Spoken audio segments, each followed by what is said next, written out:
When it comes to a garage space, this is often meant to be one of the most functional spaces in your home, but it often tends not to be, and that's something I hate because things lay around, they're untidy. But today's DIY solution will solve that problem, and I've got a few tips and tricks that'll take care of that. Our DIY project for today is a bike rack. Now this is one that will look not only stylish in your garage, but even in your home if you stay in an apartment block or something like that. So what you'll need for this project is a sander, cordless drill, pocket hole jig, piece of timber, a pencil, a tape measure, a few screws, a soft felt pad or rubber pad, glue, spray paint, and a drop sheet. Now your first step is to take some measurements. You want to assess the space where your bike will reside, and you want to take some measurements of the length, the height, as well as the depth, most importantly. The depth will ensure that your bike stays off of the wall, but is easy to access as well.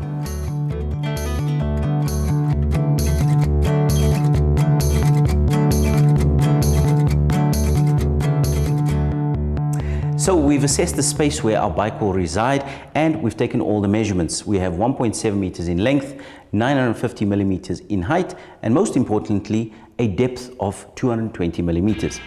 Now, something to consider when you're about to cut the top piece for your depth is that the 220 millimeters is exactly from the wall to the middle of the bike. So you need to give an additional space. I'm going to give an extra 5 centimeters or 50 millimeters just to ensure that there is a gap between the wall and the bike. Now we can cut out using either a miter saw or a jigsaw, and worst case, you can use a handsaw. Now with our top beam now cut, we can measure out our back support piece and then our 45-degree cut.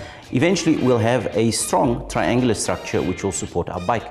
Now something to keep in mind for the back piece is to ensure that you have some space on the top and the bottom in order to secure it to the wall. So I'll add 50 millimeters to the top and bottom for these measurements.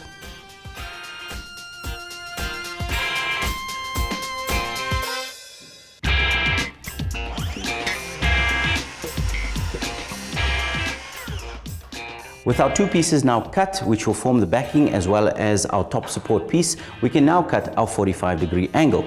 Now, you all remember high-grade mathematics, right? So half breadth times height will give you exactly what you need. But if you're not good with maths, a simple tape measure. Now you can see I've marked out 5 centimeters on the top and bottom, and then I'm going to place our top bracket like that, and then just take a tape measure. Now, once we've got the measurements for our 45-degree cut, I'm going to place it in our miter saw, adjust my miter saw to 45 degrees, and then simply cut along those lines.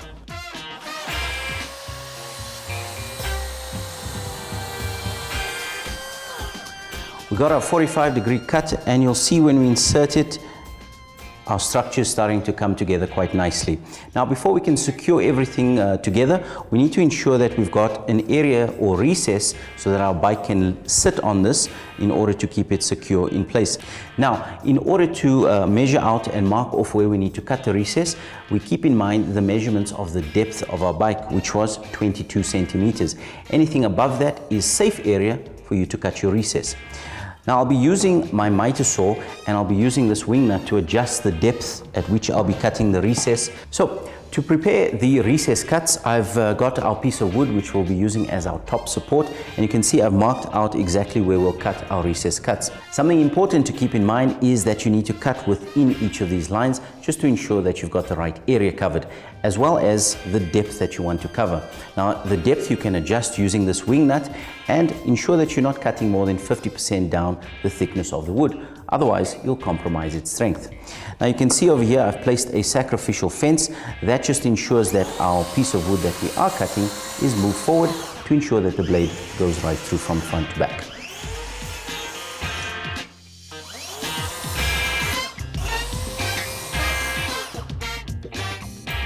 To clean the recess, make use of a chisel to remove any excess wood. With our recess cuts now complete and we're ready for assembly, I'm going to show you how we're going to secure everything. I'm going to be using two different types of systems. One is a pocket hole system, and then a simple ordinary screw system. I'm going to mark and then drill out our pilot holes. I'm going to be making pilot holes from the back here as well as from the top here to secure our 45-degree cut. I'll be making our pocket holes for our top piece to secure onto our backing brace, and then I'll mark and drill 2 pilot holes to secure to the wall.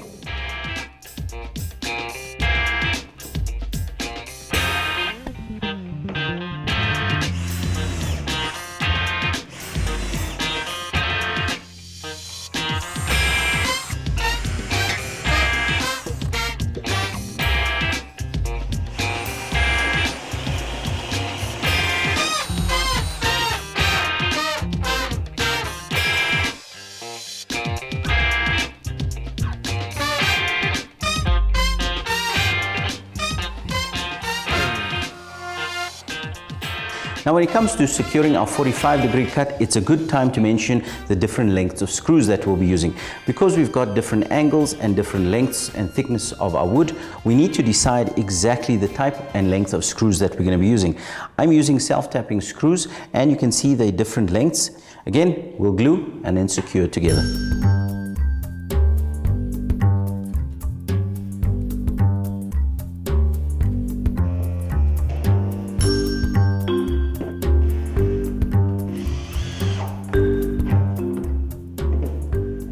That looks great. So with everything secured, we can move on to sanding before we start spray painting.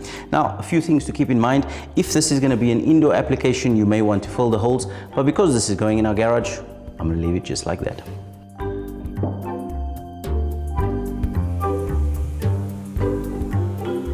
I'm using an orbital or eccentric sander with a medium grit sandpaper to cover most of the surfaces. For those hard to reach places, I've used my hand and a bit of sandpaper. I'm using a matte black color for the spray paint, which is a paint and primer and a 2-in-1. It is fast drying and is good for indoor and outdoor use, and works on wood, metal, plastic and more. After 2 light coats, our bike rack is now dry. We can turn our attention to focus on when we actually mount our bike onto the bike rack. And for that, I'm using a piece of felt. Now, the felt has a self-adhesive backing, but you can choose to use some glue to apply it. But in this case, we're just going to cut a piece to size as I have here, slot it into the recess, and simply trim the excess with a utility knife. When it comes to mounting your bike rack, there's something to consider. One being the height at which you're going to mount it.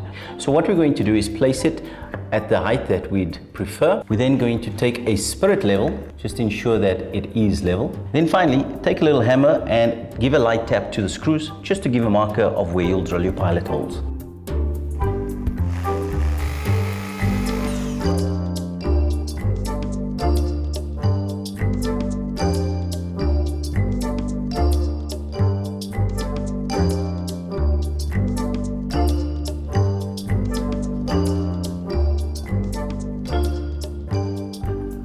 Amazing, super easy and super quick to make in your home. So why don't you get your kids' bikes off of the floor and put them on the wall. And remember folks, be practical when it comes to your garage. Use things in and around your home like foam or rubber tubing as door bumpers for your car doors, or install a motion sensor to save on electricity. And remember, you can never have enough storage.